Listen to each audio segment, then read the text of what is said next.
Azhar, are we live now?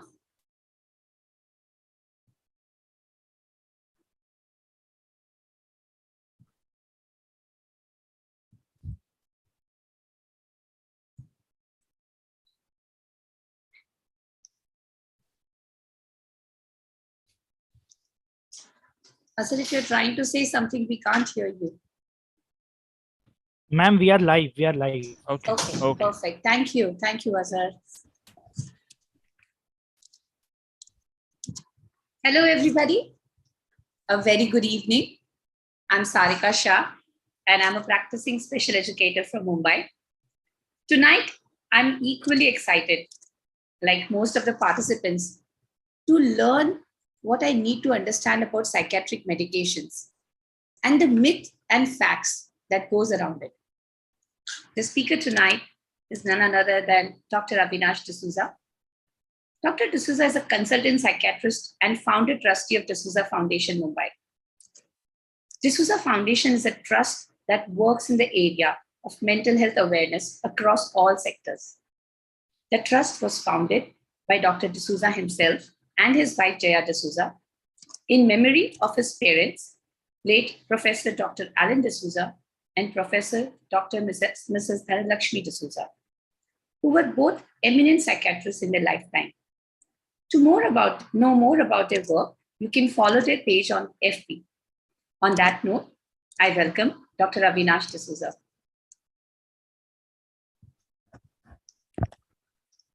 Well, good evening, everyone. And the topic today is very sort of close to my heart as well, because I always believe that we have to educate patients, we have to educate psychologists, we have to educate non-medical mental health professionals with regard to medication. And there are a lot of queries that people have with medication. What I'm going to do today is going to run through some of the general aspects of medication first. Then we go on to some specific medications that we all probably hear and think about and hear about. So that's what I'm going to do in the next 25 to 30 minutes. And then we're going to keep a lot of time for answering all the questions that you may have. So generally, okay, when the first question that I'm often asked by anyone when I tell them that your child probably needs some medical help or needs medication, आपके बच्चों को दवाई की जरूरत है, the common question that is asked is कि दवाई क्यों देना है? Why do we need to give medication?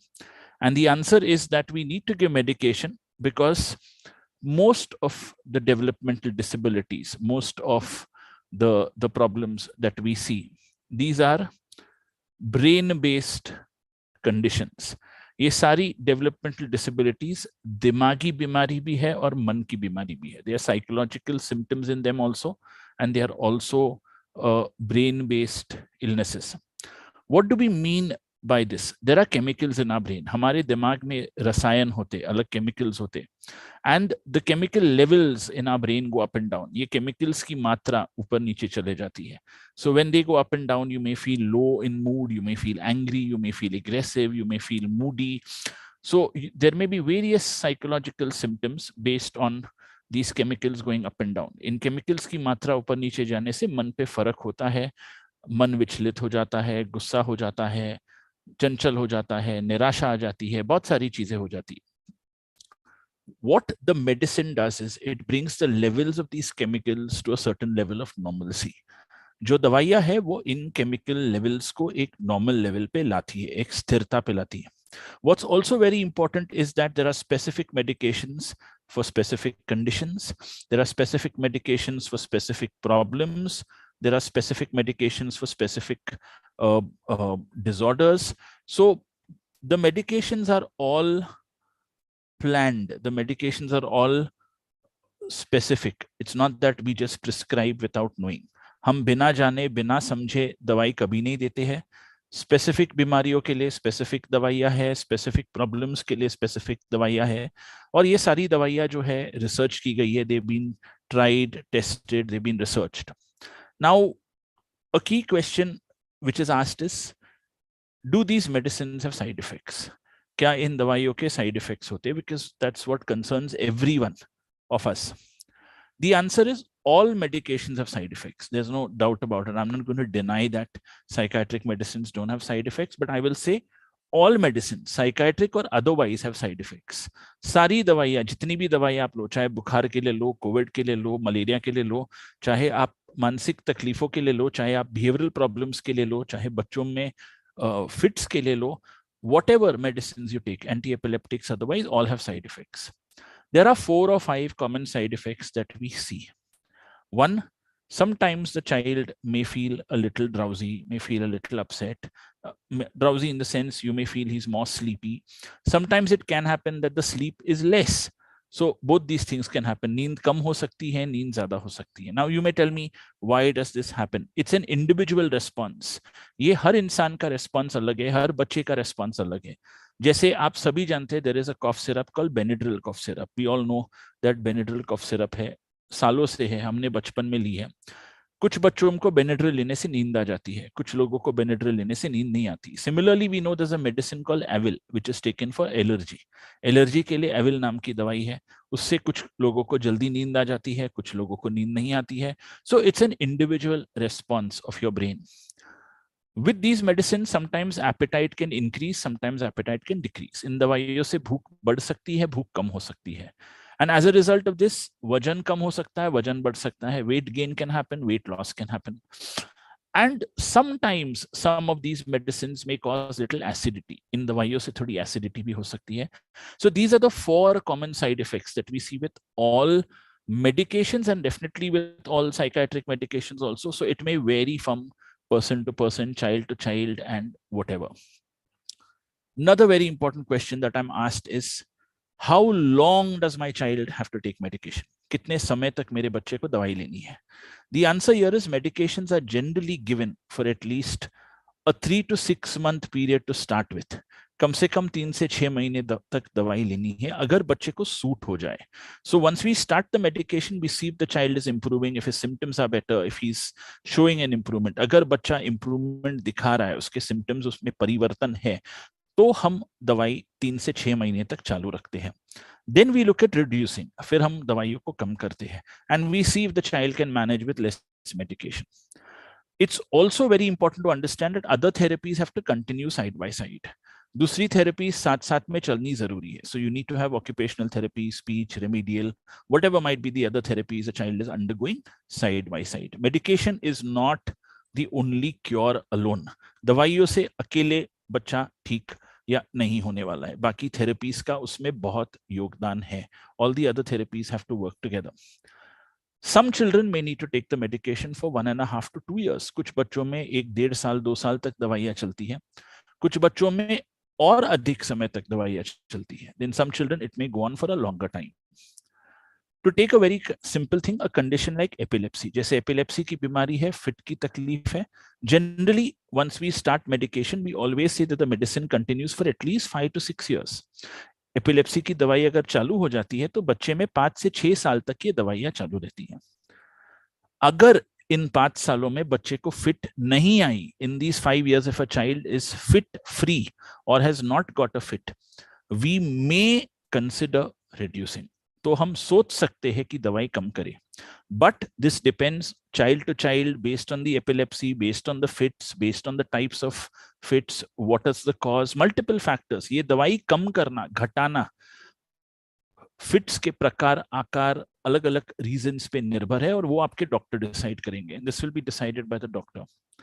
It can never happen that we can say yes, in any child that has not had a fit for 5 years, stop the medicine. नहीं, ऐसा नहीं होता है. It varies child to child.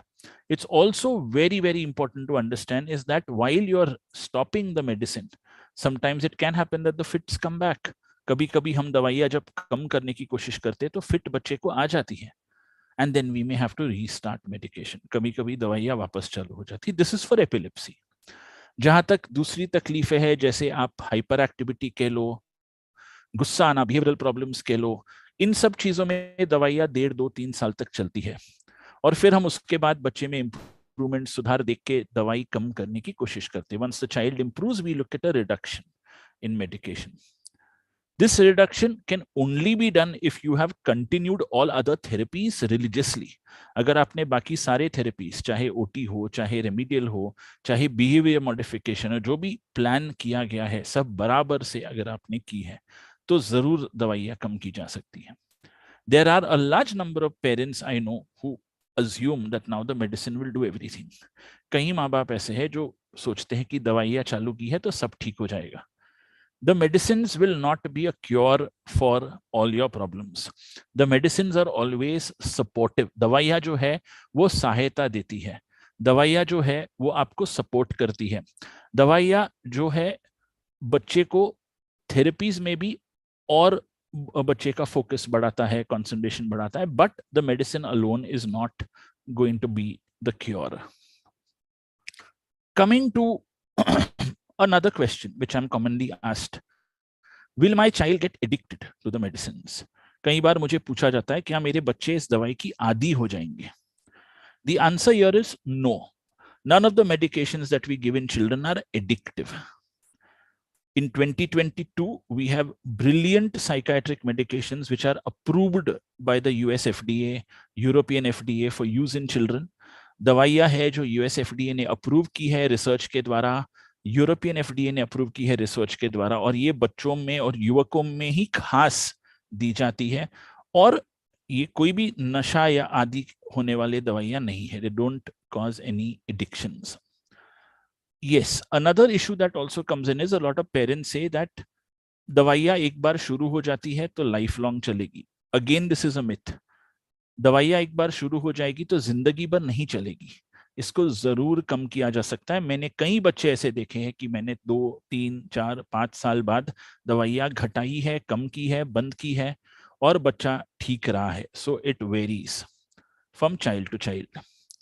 Another very important issue that comes up with regard to medication is that कि अगर दवाइयाँ हम चालू करते हैं तो हम कई बार डॉक्टर के पास जाते हैं और डॉक्टर डोज बढ़ाते जाता है. This is a common question that people tell me. We go to the doctor and the doctor keeps increasing the dose. I am right now addressing general issues and then I will come to specific issues. मैं अभी कुछ general बातें कर रहा हूँ. एक बात समझना बहुत जरूरी है कि हम बच्चों में दवाइयाँ हमेशा कम डोज में शुरू करते हैं. We always start the medications at a lower dose. We start the medications at a lower dose so that we see whether the medicine suits the child or not. हम देखते कि बच्चे के दवाई का बच्चे पे क्या असर होता है. Once the child improves, then we increase the dose of medication gradually to the most optimum dose needed for the child. एक बार बच्चे के इम्प्रूवमेंट को हम देखते हैं तो हम दवाई का डोज बढ़ाते हैं, ये देखने के लिए कि कितने ज्यादा से ज्यादा हम बच्चे में इंप्रूवमेंट देखें और सबसे बेस्ट डोज उसके लिए क्या है. Many parents come to me and say, doctor साहब आपने ये दवाई लिखी है, हमारे बाजू में एक बच्चा है, उसको 5 mg चालू है और वो बिल्कुल ठीक है, लेकिन आपने 10 mg लिखी है. Very often parents come and they compare doses of children. Don't do that. It's an individualised treatment. Psychiatric behavioural problems में बच्चे की ट्रीटमेंट जो है, हर बच्चे का ट्रीटमेंट अलग है. आप ये मलेरिया, टीबी, टाइफॉइड जैसे फिक्स्ड कोर्स नहीं है. It's not a fixed course like in any other infectious disorder. No, the dose varies, the duration varies, the medication varies. It's everything is individualized based on the needs of the child. A very common issue that parents often come and ask me is how am I going to know that my child is improving? मुझे कैसे पता चलेगा कि बच्चा improve होने वाला है? You know your child on day 1 when you started medication. Observe him week by week. Keep a notebook. Write down about all the changes that you see. Because very often when you go to the doctor, you remember the last 2-3 days and the last week. You don't remember what's happened for the entire duration. कई बार आप doctors के पास जाते हो तो आप बोलते हो, sir कल तो बहुत गुस्सा हो गया था. अरे बट पहले के 10 दिन कैसा था? और आपके पास रिकॉर्ड नहीं है.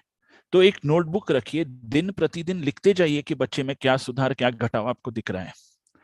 और ये डॉक्टर को बुक बताइए कि सर हमने ये ऑब्जर्व किया है कि 7 दिन में से ठीक है 2 दिन तकलीफ थी, 8 दिन ठीक था, या 8 दिन तकलीफ थी, 2 ही दिन ठीक था.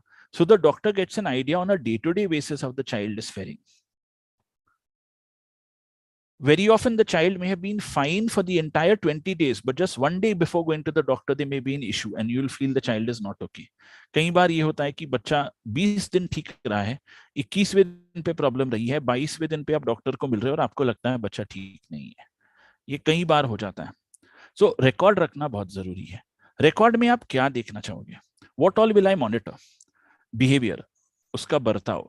You will see whether there is an improvement in behaviour. अगर गुस्सा था तो गुस्सा कम हुआ है, अगर जिद्दीपन था तो जिद्दीपन कम हुआ है, अगर चिल्लाता था तो क्या चिल्लाना कम हुआ है. So you will go and try and figure out what has reduced. अगर फिट थी तो क्या फिट बंद हुई है, फिट की मात्रा बंद हुई है, has the frequency of fits reduced, has the intensity of fits reduced. किस जोर से फिट आती थी अभी कम जोर से आती है. You will have to find out, you will have to write. नींद पे क्या परिणाम हुआ है, क्या नींद बढ़ गई है, घट गई है, नींद ज्यादा हो गई है, बच्चा दिन भर नींद में रहता है, is there drowsiness. You will have to find out. You'll have to write all this down because you as a parent are seeing the child the whole time. We are seeing the child for that 30-20 minutes that he comes for the consultation.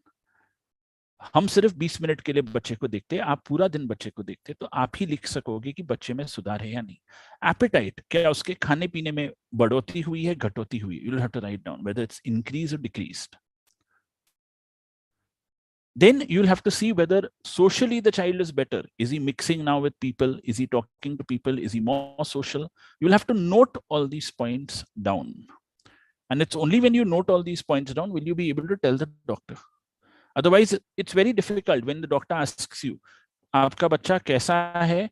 आपको तभी सोचना पड़ता है कि कैसा है. You have to think.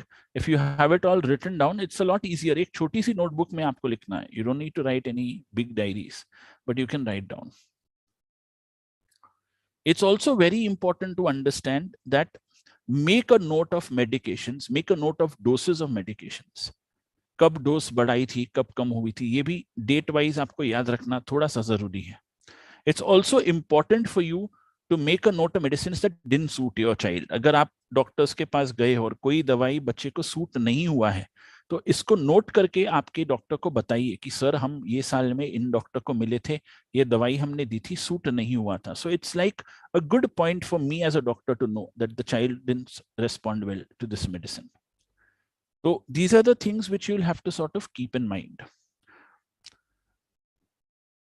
A lot of people come to me and tell me that sir आपने ये एक दवाई लिखी है, हमको केमिस्ट ने बताया है कि ये दवाई से ये होता है. Very often we have people who go to the chemist and the chemist says that this medicine does this. I will request all parents that please ask your doctor all your queries. Don't ask the chemist all your queries. आप doctor से पूछिए, chemist को मत पूछिए. Chemist को आधी जानकारी है. Please, don't Google about the medication, but we still go and Google. Google करके मत देखिए कि कौन सी दवाई में क्या है, क्या असर है. और कई बार आप गूगल करोगे तो कोई भी दवाई नहीं लोगे. अगर आप क्रोसिन भी गूगल करोगे तो उसके साइड इफेक्ट्स देखोगे तो finally liver dysfunction and death है, तो आप नहीं लोगे. तो गूगल मत कीजिए. गूगल पे लिखे गए लोगों की रेस्पॉन्सेस को मत पढ़िए. कई लोगों ने गलत चीजें गूगल पे लिखी है. Lot of people have written wrong things on Google, so don't go by what Google has to say. As a doctor, I always tell my patients that I am senior to Google. Google came after me. तो मैं Google से ज्यादा senior हूं, मुझे ज्यादा जानकारी है, आप मुझसे पूछिए. So it's something which is important. And even if there's a doctor who's junior age-wise, it doesn't matter. He may not be senior to Google, but he's far more well-read than Google is. उसको Google से ज्यादा जानकारी है दवाइयों के बारे में. So that's one few of the points that I want to mention. Now we come to some specific medicines which are important, and then of course we'll open the session for questions. पहली दवाई जो हम लेंगे is a very common medicine that a lot of parents have come across and seen, and is risperidone. रिस्पेरिडोन एक दवाई है जो कई बार बच्चों में यूज की जाती है. Risperidone is used for behavioural problems. ये बिहेवियरल तकलीफों के लिए देते हैं. अगर बच्चे को गुस्सा है, जिद्दीपन है, चिल्लाना चीखना है, मारना है, तो हम बच्चे को रिस्पेरिडोन की तकलीफ देती है अगर बच्चा ये सब चीजें दिखाता है. What's very important to understand is If you go and Google about risperidone, parents come back to me and say, sir, on Google it is given that risperidone is used for schizophrenia. क्या हमारे बच्चे को schizophrenia की तकलीफ है? It's very important to understand that in children, risperidone is used in a dose between 0.5 milligrams to 2 milligrams. And for schizophrenia, it's used in a dose between 2 milligrams to 8 milligrams. So the doses are different. The same medicine may have different effects at different doses. वही दवाइयाँ अलग डोसों पे अलग असर दिखाती है. बच्चों के लिए डोस अलग है क्योंकि वही केमिकल्स की मात्रा ऊपर नीचे जाती है. It's the same chemicals that go up and down. Risperidone has few side effects. You can see weight gain and appetite increase. बच्चों में खाने पीने की क्षमता बढ़ जाती है, भूख लगने लगती है, वजन बढ़ जाता है. You have to monitor. I always tell parents, if you see a 4 to 5 kg increase in weight, don't get so worried. Sometimes it just settles. 4-5 kilo वजन बढ़ने के बाद ठीक हो जाता है. बट अगर हमको लगता है नहीं हर हफ्ता 1-2 किलो बढ़ रहा है और बहुत तेज गति से वजन बढ़ रहा है, if it's increasing too fast, then we need to look at change of dose or change of medication. Some children feel drowsy with it. We adjust the dosage. अगर कुछ बच्चों को उससे नींद आती है तो हम दवाई का डोज एडजस्ट कर लेते हैं. कुछ बच्चों को अगर उससे वजन बढ़ती है तो हम दवाई का डोज एडजस्ट कर लेते हैं. भूख बढ़ती है तो भी हम दवाई का डोज एडजस्ट कर सकते हैं या हम दवाई बदल देते हैं. We might change the medication. It's very important that you give a medicine few days for the child to settle. कई बार माँ बाप मुझे फोन करते हैं कि सर हमने दवाई आज रात को दी है और बच्चे को नींद ज्यादा आई है. It can happen that with the first dose of medicine the child may feel little sleepy. Give the child 2 or 3 days for the body to sort of adjust to the medication. It's very important.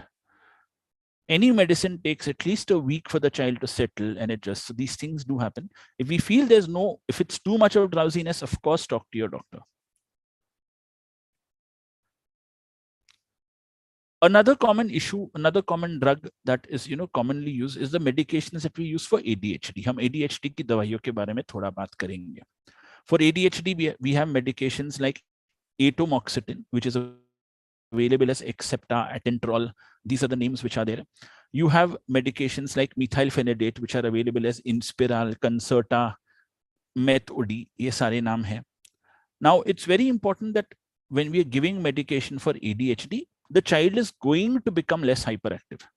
दवाइयों से बच्चा जो है कम hyper होने वाला है.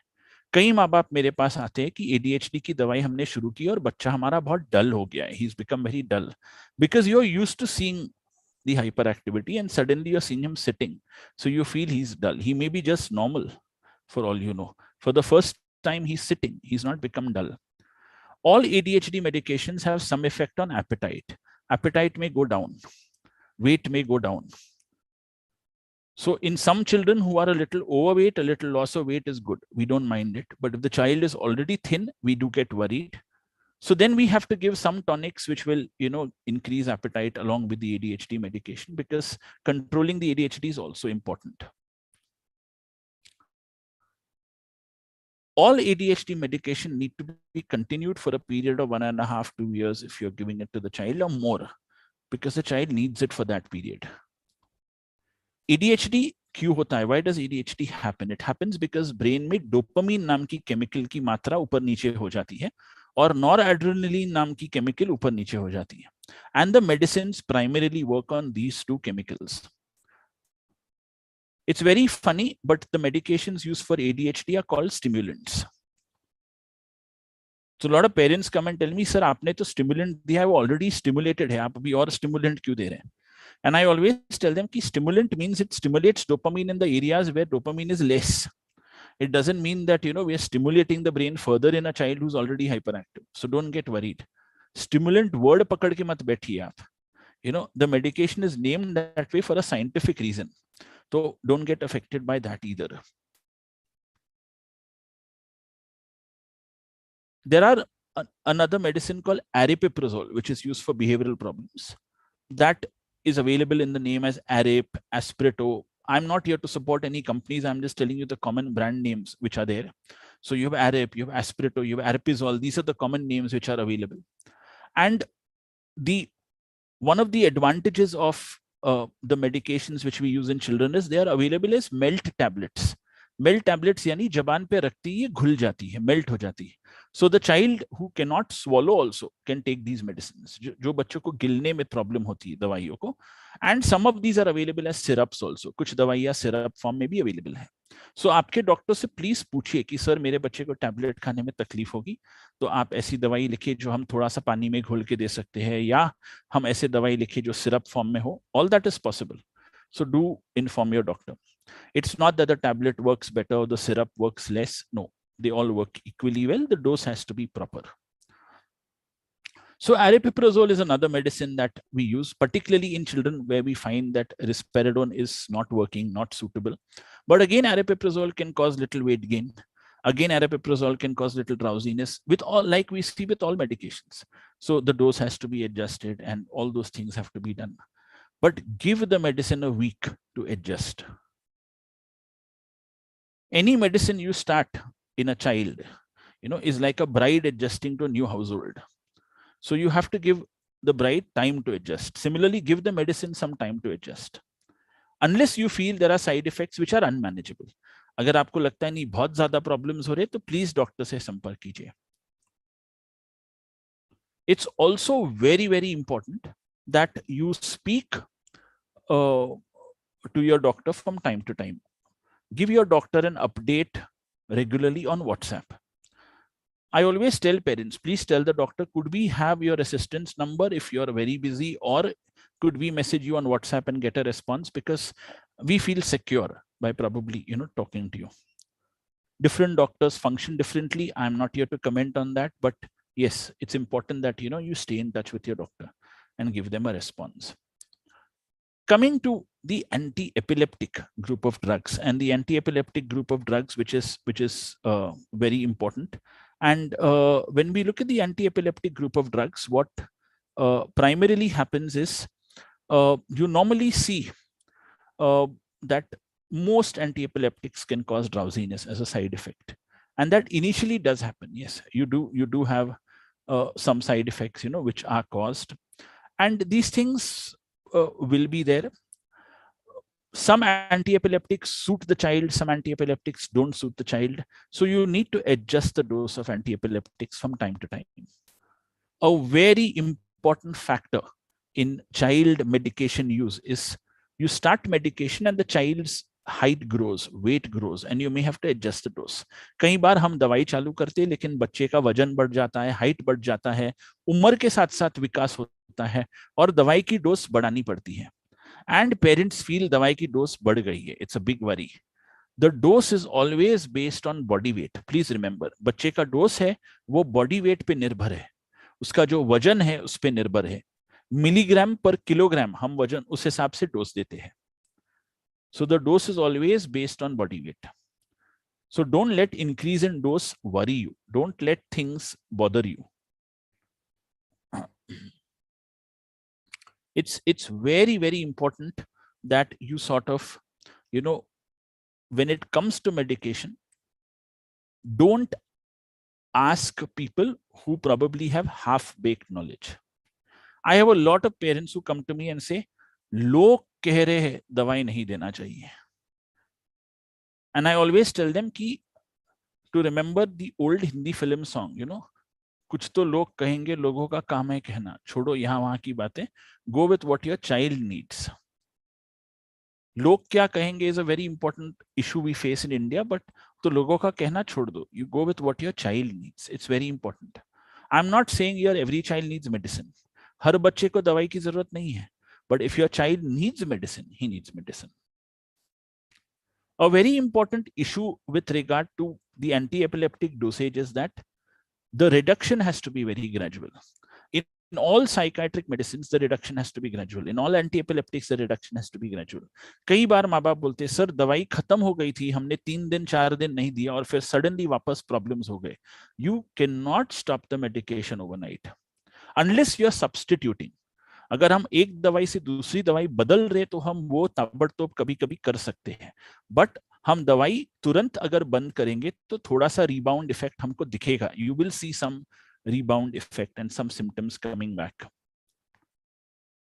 Some other myths which are very important with regard to child medication.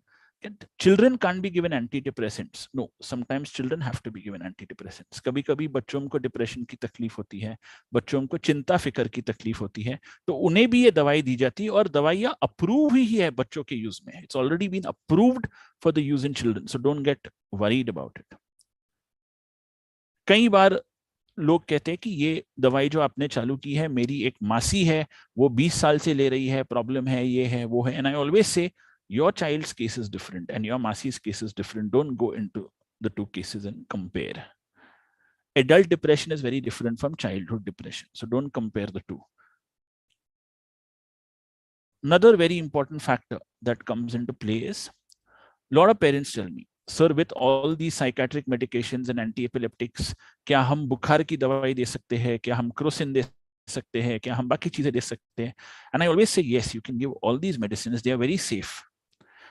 आप सर्दी खांसी की दवाई दे सकते हैं, आप क्रोसिन दे सकते हैं, कोई प्रॉब्लम नहीं, आप बिल्कुल दे सकते हैं. There's no problem at all. It's very, very proper for you to give. There's no problem at all. Another very important factor that is there is that most parents I have seen, and this is I'm talking from my experience, they go to senior doctors or specialists, which is very good. But I always say have a local doctor near your house who can also monitor what's happening. When I say local doctor, it could be a family doctor, it could be a pediatrician, it could be anyone.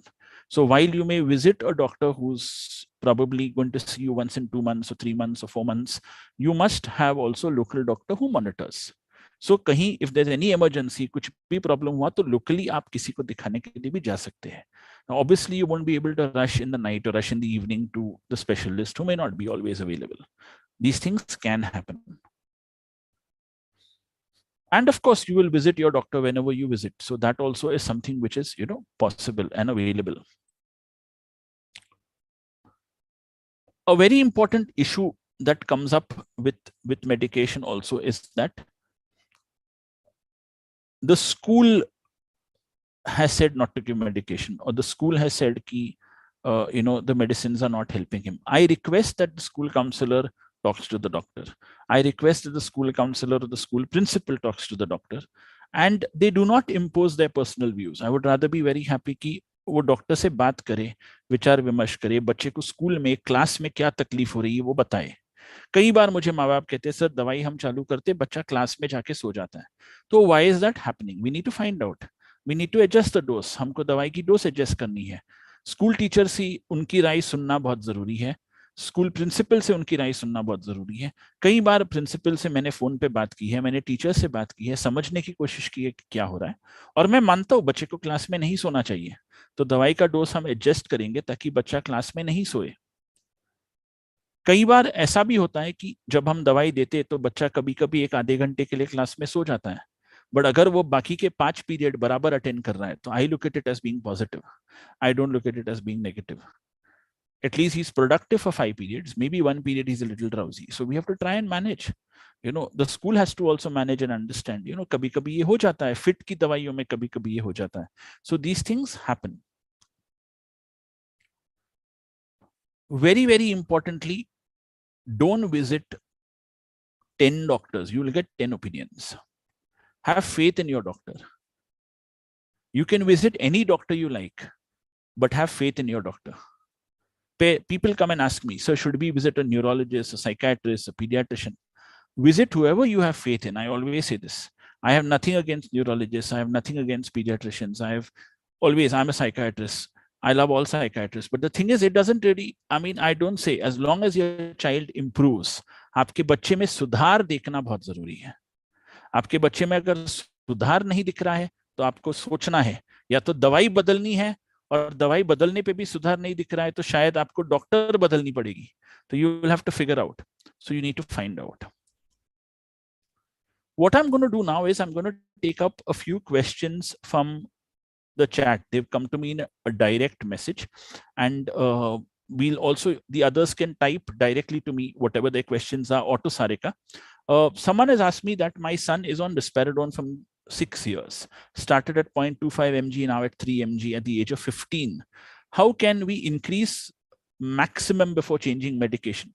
Well, I think if he's doing well at 3 mg, there's no need for you to increase further. You need to see whether he needs more or he's okay at 3 mg. I think your doctor, based on his history, will be the best person to decide over here. I do not know the full history of the child, so I really can't comment there. But I would say there's no need to increase if he's doing well. Whoever has raised their hand we may not be able to unmute you, so you'll have to type your questions in the chat box. Aap Hindi mein type kijiye, it's okay, we'll answer. Someone has said that my son is on both Inspiral and Risperidone and showed fantastic results, but I wonder if this is lifelong, and do I need to get blood work regularly to see if the medicines are affecting his liver or kidney? Well, you can get his routine checkup done once a year. I don't think you need to do it more than that, or once in 1.5 years. But if he's doing well, continue it.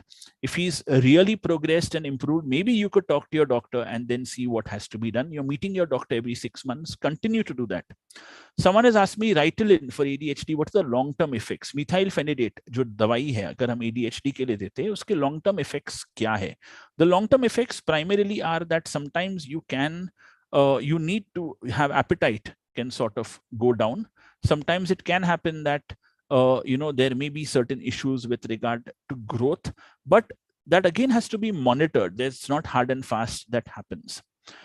Someone has said that my son is on Diva and has responded well to that too. Absent seizures have occurred only 2 times till now, but it's heartbreaking to be friends with medications. Well, I think if you're friends, then it can't be heartbreaking. So you have to try and if he's doing well, I think you have to respect the fact that medication has helped him. 1 minute. Another direct question to me. Sarika, we'll take questions which have come to you. I'm just running through these few things. I have a lot of questions. Yeah. I'm just going to run through this and come to you. One is Accepta is given based on how severe the ADHD is or for the body weight. Both. It depends on how severe the ADHD is as well as based on body weight. Someone has said they have a 17-year-old son who is binge eating and they've started AREP. Is it okay to continue AREP? Well, I think it depends on how AREP affects the appetite. You'll have to monitor if it affects the appetite very badly in a negative way. If his eating increases, then you'll have to probably look at changing the drug. Someone has said that my son is struggling with OCD and he's taking the following drugs. Is there any therapies? Well, therapy helps, but you need to continue medication with therapy together. Someone wants to know that the son is on AREP for the last 6 years, how to taper it off. Well, I think you'll have to look at various factors before you taper it off. So you'll have to consult your individual doctor, which is there. As a psychologist, how do you decide whether it's required or not to refer a client to a psychiatrist in cases of anxiety or depression? If you feel the client is very suicidal, depressed, anxious, and not responding to therapy alone, then it's important that you take a psychiatric opinion. Can we use Indian medication systems like Ayurveda and Siddha? Well, I'm not an Ayurvedic specialist, so I really can't comment on that. But there are people who use Ayurvedic medications. They may work, may not work, but very frankly, I don't think they're as effective as allopathic medications. But I think I would leave it to you to decide. There's an adult question, of course, that someone has taken a particular drug for depression, Nexito, and whether they would be able to conceive. Yes, definitely. Nexito has no effect on conception. Someone has said that medicines like AREP and Blunitas are given simultaneously. Is it not duplication? No. Sometimes you may have to use a combination of medications. Is there a minimum age to start medications in autism? Well, sometimes we've had to start as early as even 3.5 if the child is very hyperactive, but generally we avoid. Post 4.5, 5 is when we look at medication to be started, or even 6. But if the child is too hyperactive, then we have sometimes no choice but to start at an early age. If a child has had a seizure once, can he be put on Inspiral? I can't answer that. It will depend on various factors. Would anti-epileptics cause gynac problems in an autistic female with hormonal disturbances? Well, no, it varies case to case, so it won't really cause gynac problems. Depends on the anti-epileptic and the dosage. My son is on Risperdal and methylphenidate. Will there be permanent side effects? No, not at all. Similarly, if two anti-epileptics are given, are they duplication? Now, one thing I'll just clarify for the audience. Sometimes you need a combination of medication because these medications act on very specific sites on the brain. So you may be given two anti-epileptics, two antidepressants, two antipsychotics, two behavioral medications. So don't get worried that why more than one medication is being given. You have to follow what you feel your doctor is there. One medicine that someone has asked about, and I want to talk about, is Flunil. Flunil is a very common medication that we use in children. It's used for depression. It's used in autism for stereotypical behavior and to improve socialization in children with autism. So it works from that perspective. So side effects wise, it's very safe, except sometimes you see appetite going down. Someone has asked me, my sister has never had fits till 3 years ago, and she's 59. Why would she get fits now if it is not come in her youth? Well, fits can happen at any time from cradle to grave. I have seen patients get fits for the first time at the age of 85. So it doesn't mean that, you can never get fits. Fits can happen always and always be there. Someone has asked me, is there medication for bedwetting? Yes, there is. It will depend on various factors. You need to, consult your doctor and look at factors which is there. Does Accepta cause issues in conceptions? Accepta is atomoxetine. No, not at all. Someone has asked me that their child is on AREP 30 mg and he's 110 kgs. The dose would depend on his body weight. So it's not that the dose is high. It depends on his symptoms. Can risperidone cause a seizure in a child? It's not well known. It depends on the anti-epileptics, the growth of the child, multiple factors. So risperidone can't be blamed for the seizure alone. Will withdrawal of L-carnosine have any drastic effect? No. You can withdraw it very gradually. There wouldn't be a problem. Sarika, over to you. Yeah. I think, sir, there might be a couple of repetitive questions. That's okay. Yeah. So this parent says a 4-year-old with autism has been prescribed risperidone and the Ritalin. Is it okay to give both medications? And I think you've just answered that. Yes, you'll always have combinations that are used. So there's no worry. Yeah. Is Accepta given based on how severe the ADHD is or the body weight? Well, I think we've answered that. It depends on both the body weight and how severe the ADHD is, both. Okay. And I think you've answered this as well, sir. Sir, what is the initial age to start medication? Can it be given as early as? Okay. I will just say this here. We've had one case at Sion Hospital that we've seen of a child who had autism and would not sleep at all. He would sleep for just 1 hour and he was 2 years old. And the parents said the problem with us is that we are all keeping awake the whole night. We have no option because he sleeps only 1 hour, and we're working parents. So, how do I, probably go about? So we had to prescribe drops for the child to sleep. We didn't have an option. So it depends case to case. So don't go by the age bracket. Yes. Right. Parents says, I want to know more about some schizophrenic meds and how to make my son continue. He leaves them again and again. Well, I think, it depends on, various factors. So we really can't, discuss this whole individual aspect here. Because case by case, multiple factors would play a role in, deciding what medicines and whatever. And many patients with schizophrenia may not have insight into their illness. So we need to then, vary case by case and see. Right. So someone is asking, is medication the cause for bedwetting? I mentioned that I think they messaged both of us, the same question. I think so, yes, yeah. And yes, it went in a flow. Yeah, so it went in a flow, yeah. So bedwetting, there are medications. Now, let me tell you this. You need to find out the cause of bedwetting. So, if the bedwetting, the bladder is absolutely normal, then there are different medications. And if there are children with bladder issues, then there is a different, kind of medication. So it would, vary based on that. I'm going to answer a question which is asked here because I think our questions are repetitive. For adults who are on anti-anxiety and antidepressants, there's an emotional detachment kind of feeling. Does it go away or how long does it take to get back to the natural self? It's a very important question because what happens is when people are put on anti-anxiety and antidepressant medications, sometimes, you've been so anxious and so sad that you suddenly feel there are less emotions because you're normalizing and you tend to feel a little numb. It can happen. your reactivity reduces, but it goes off in a few weeks and comes back. So don't get worried about that at all. And sir, Yeah, sorry, yeah, I yeah. also had a request to people who have been sending messages to me and the questions have not been answered. Kindly pose that question again to Dr. D'Souza so he Yes, can yes, answer that. directly. Yes. For autistic adults who are non-verbal, how do we find out if it is depression or an autistic related issue? This is a very difficult area. Now, if you have a child that's non-verbal, I always say, do you find he's aggressive?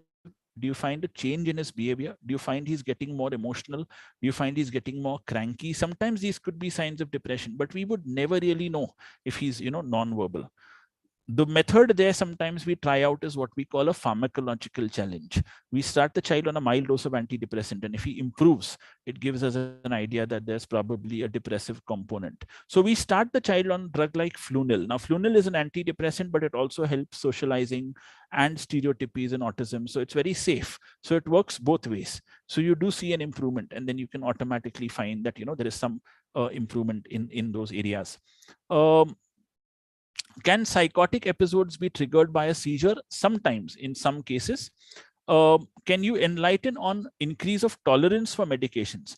Well, it's not about an increase in tolerance. As the body weight and height increases, sometimes you may have to increase the dose. So we don't really see a tolerance happening, but you may have to increase based on body weight. Someone said there's a lot of irritability in my son after starting atomoxetin 25 mg. Well, if that happens, you need to consult your doctor and find out why that's happening. Maybe the medicine isn't suiting him. Do disorders like dyslexia need to be treated with medication? Answer A, there is no medication for dyslexia to treat learning disability, but we have medications for the behavioral aspects. We have medications for the ADHD aspect. We have medications for aggressive behavior or for low mood, but nothing for dyslexia directly. Always remember that. Is propranolol very low dose at 10 mg? No, not at all. It would vary from person to person. Is Pacitane 1 mg habit forming? No, it's not habit forming. Don't ever feel it's habit forming. In adults, would you recommend that medicines be administered without consent if necessary? Well, now this is something which is a call that relatives take. Legally, it's not allowed as per the Mental Health Care Act. We're not allowed to give medication without consent. So I wouldn't follow what the law allows. But I mean, I would leave it to relatives as to what they feel, they would like to do with their patients. I can't really comment on this. What's the general course of antidepressants or anti-anxiety medication in adults? It generally continues for a year and a half to 2 years. Um, is risperidone useful for stimming behavior? Yes, it can be used, but it depends on what kind of behavior is there. There's too much of drooling in my brother only at night. Sometimes the medications can cause drooling. Sometimes the developmental disability itself can cause drooling. There are specific medicines for drooling that can be given, which can reduce the amount of drooling which is there. Someone has told me that risperidone is known to cause metabolic changes. Can you elaborate about it and what all we need to monitor? You need to monitor weight. You need to monitor appetite. You need to monitor lipids in adults, particularly not in children. You need to monitor sugar levels in adults. Can we give homeopathy along with these medicines? Of course, you can give homeopathy. There is no problem at all. What would be, no, sorry. It is seen that children with autism have constipation. And so with medication, this can be removed off. Well, for autistic children who have constipation, there are a whole plethora of laxatives that may be used, gut probiotics that may be used, and that could help the child improve that aspect. For sleep, we would prefer to give something like melatonin rather than give something for sleep as such. Yes, this is a very important question. That's my daughter takes risperidone and has occasional discharge from her breast because the prolactin levels are high. This is a side effect sometimes that you see with risperidone. So if the prolactin levels are high and this is happening, you need to ask your doctor whether you want to look at a change of medication and shift her onto something that won't increase prolactin levels. So that is something which is there. Though the child is not epileptic, oxetol is given. Well, yes, this is another point I'll make very clear. all anti-epileptics are used as mood stabilizers. All anti-epileptics are used for aggressive behavior. All anti-epileptics are used for behavioral problems also. So don't get worried if your child doesn't have epilepsy and is put on an anti-epileptic. Sometimes there may be a need, for other indications why these are used, and the dosages must be maybe much, much lower. Is sleeping medication advisable for a long dosage? No, not at all. A very important question which I'll ask is, if you have, I'll answer is, in an autistic teenager with itching of the genitals, female genitals, is there any medication to stop it? You need to show a skin specialist and find out if there's a fungal infection or there's a local skin infection there. And then, you might need to sort of work on that aspect. How do we differentiate between bipolar and panic? I think that's beyond our session here. I won't go into that. Can Trancodol be used for aggressive behavior? Yes, it is used. What is the best medication for anxiety in an adult with autism? There is no one answer. It will depend case to case. So I really can't tell you, use this and, try this. It will depend on the triggers of the anxiety, the form of the anxiety, what are the factors that affect anxiety. So it's not something which, can be there. Is a gluten-free, casein-free diet a proven technique? This is my favorite question, and I'll answer it. I always say that gluten-free and casein-free diets work. I don't say they don't work, but how long are you going to give it? And can you give it forever? And in the Indian setting, is it very feasible? It may not always be very feasible. So I always say that you have to look for alternative methods, and your child has to eat everything. So unless there's a major allergic component, which is probably there. My son is on Diva OD 1000 mg and Aripizole 5 mg. Do I have to check the acid levels? No, I don't think there's anything like that one has to check.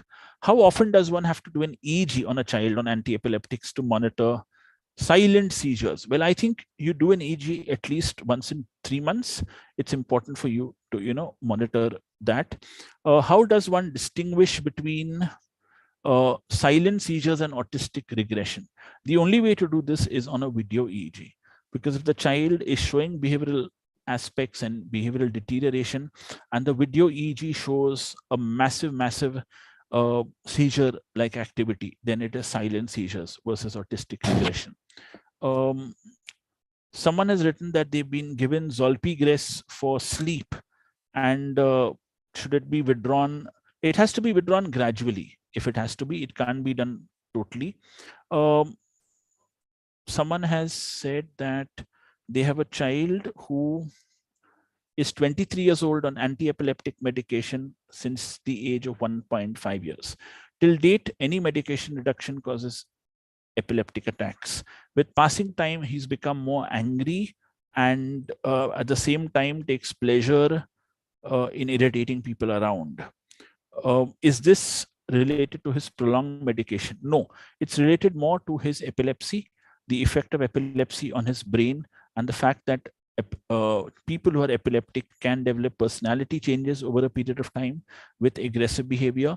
You need to continue anti-epileptics probably for a long time, even maybe a lifetime in such cases, where every time you stop anti-epileptics or you try to reduce and you get a fit. So you may need to supplement that with certain medications for the aggression. So that is something which you'll have to probably look at. There are many people who ask me about certain medications, whether they are safe. All of them are safe unless I find the medication you're mentioning is unsafe.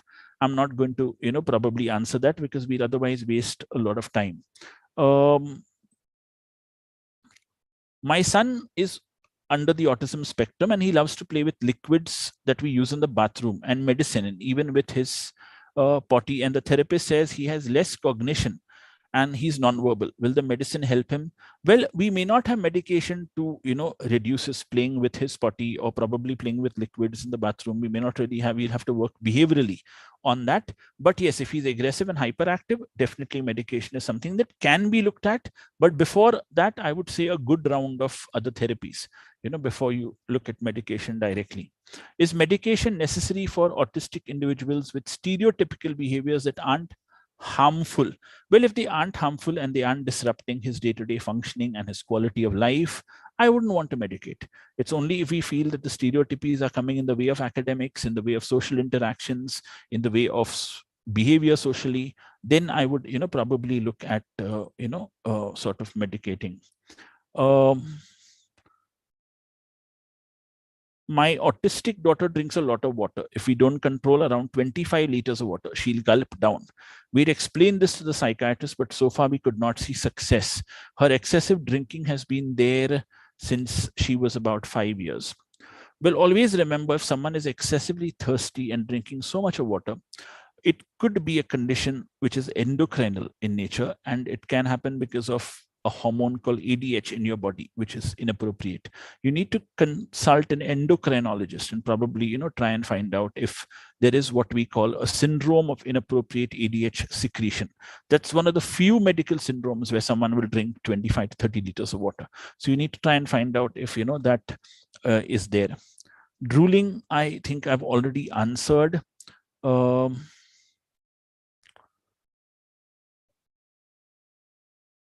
Okay, so I'll just one interesting question. Yes, before that, I just want to say this. There are a lot of people who ask questions on the fact that my child is on anti-epileptics and he's maintained.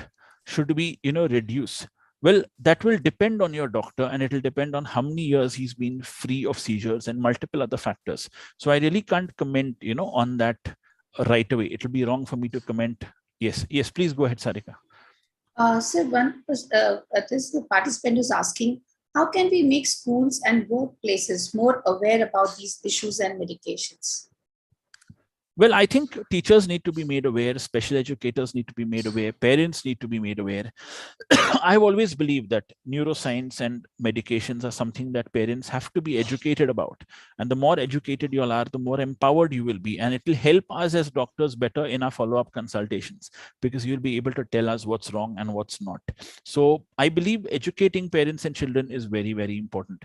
I spend a lot of time telling my parents about what medicines the child is on, what its effects are, what its side effects are, because I think they go back a bit satisfied that they know what they're giving their child. It's very important, that they should know about what they're giving their child. I don't just tell them that, ye maine diya hai, le lo. No, I don't work that way. I believe that they should know. I mean, if a doctor prescribes my son a medication, I would want to know what it's being given for.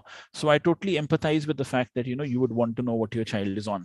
So they do need to be educated. There's no doubt about that fact. Right. So there is another question from a parent. It says that how to stop bedwetting. Even daytime, the kid is passing urine unknowingly. Well, I think you need to find out what's the cause. This is something which is, I think, very, very important. You need to find out the cause. You need to find out what is the reason for this, and then work, on this perspective. You can never really probably, look at this thing otherwise. So we can't just comment that, this is by that. Someone has asked me whether mindfulness and meditation helps in depression and anxiety. It does help. So you should try it out if it works for you. What I'm going to do is I am typing my email address in the chat box. So, if you have any queries, I'll be more than happy to answer them on my email. You will have to give me time, because I think a lot of you all will probably send me email. So I may not, I would rather answer each of it patiently. So that's something which is there. So that my email has been put in the chat box. And I think you could, I'm also just writing this down that, you could follow me on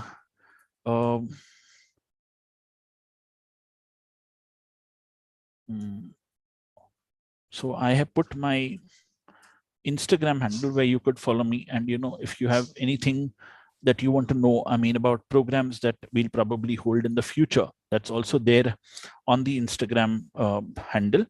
Well, I think, Sarika, you could just type in, even your blog as a special educator, where if people want to, probably follow that, they could follow that, as well as whatever social media handles you'd like them to, probably. Sure, sir. Yeah. I'll do that. Yeah. In the meantime, I would like to answer this common question. The video of this would be posted on the Sousa Foundation FB page as well. On the Avinash Sousa FB page. And Avinash Sousa. Yes, and Avinash Sousa YouTube page also, we'll post it. So it'll be there. Right. So as Dr. D'Souza said, please make a note of his email ID, and all your questions that have been unanswered, kindly, send an email to him. My blog for education is called as Life of a Special Educator, which you can find it on FB. And on Insta, I am under I'm Sarika31. So in case you want to find out the programs that are happening next, you can definitely do that. And well, I just want to tell all parents that, see, the topic is highly vast and volatile. I mean, you all will have a lot of questions, and I know we may not have answered some of them, but it's not that, we chose not to answer them. It's just that there were so many questions, so it was not possible to answer. I've tried to answer whatever I could. I think I've answered around 60 or 70 questions. So, I have tried to answer all that I could. What I want to tell you is, this is a topic that, I always believe is, it can go on and on. If we have a 3-hour program, it will go on for 3 hours, because there'll always be questions that you probably want to know. So, well, I would only say that, yes, we, if there are questions, you can email me. I'll be more than happy to, answer them at any point of time. So don't feel awkward, and I always answer my emails, so don't worry. I mean, you can email me, it won't be lost. So email me with a subject line, please, because if it's not with a subject line, it'll go into the spam and I won't look at it. So email me with a subject line. And the only reason I'm not putting in my WhatsApp number here is because I'll then be bombarded with a lot of queries on WhatsApp, and it may be difficult for me to answer all of them on WhatsApp. My email is there. I'll be more than happy to answer them. Right. Sir, so on that note, I would really like to thank you on behalf of everybody for, simplifying and beautifully helping us, and, peel off the layers of myths that are associated with psychiatric medications. So thank you so much, sir. Thoroughly enjoyed the session. Thank you, everybody, for joining us. Thank you.